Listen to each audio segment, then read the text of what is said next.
आपको प्रणाम है सारी माताओं को। और इस रामचरित्र मानस में एक कथा है, एक बार त्रेता जुगुमाही शंभु गए कुंभज ऋषि पाए। त्रेता युग में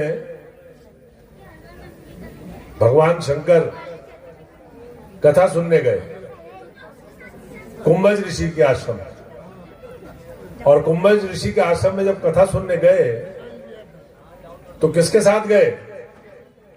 संग सती जगजननी भवानी, सती जी के साथ गए। लेकिन सती जी के साथ जब गए तो सती जी का मन नहीं था कथा में जाने, मन नहीं था। अब भोले बाबा बोल रहे थे कि चलना है कथा सुनने, तो चली गई। और जब गई तो कथा, राम कथा जब सुन रही थी तो मन ही मन में हंसने लग गई कि कैसा भगवान, जिसकी धर्मपत्नी को ही उठा के ले गया रावण। हंसने लगी मन में, कैसा भगवान है।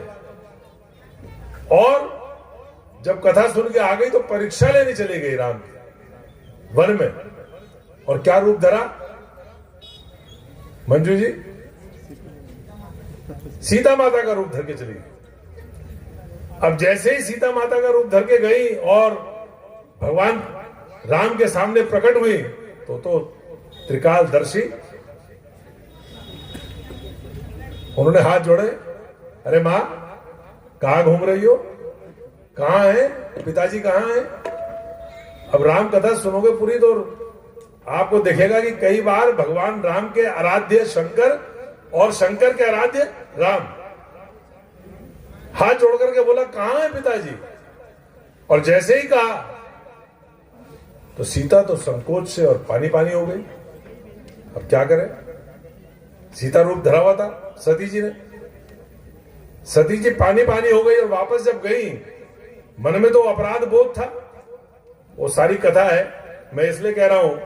बाद में क्या हुआ, दक्ष प्रजापति के यहां यज्ञ कुंड में सती जी को सती होना पड़ा, वो सारी कथा है। बहुत लंबी करूंगा तो रामलीला आपकी जो देखनी है आपने वो डिस्टर्ब हो जाएगी। लेकिन मैं ये बात इसलिए बता रहा हूं कि सती जी मन नहीं था, इच्छा नहीं थी, भगवान शंकर ले गए तो उनका परिणाम क्या हुआ कि हवन कुंड में, यज्ञ कुंड में सती हुई। लेकिन वही सती जब पार्वती के रूप में प्रकट हुई, पार्वती के रूप में आई, तो मां पार्वती ले गई भगवान शंकर को कथा सुनाने के लिए। और जब कथा सुनाने के लिए मां पार्वती ले गई तो क्या हुआ, राम कथा जैसी इस धरती पर राम कथा आई, राम कथा।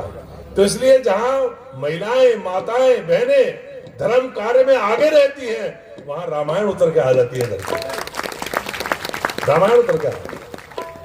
यह है राम कथा।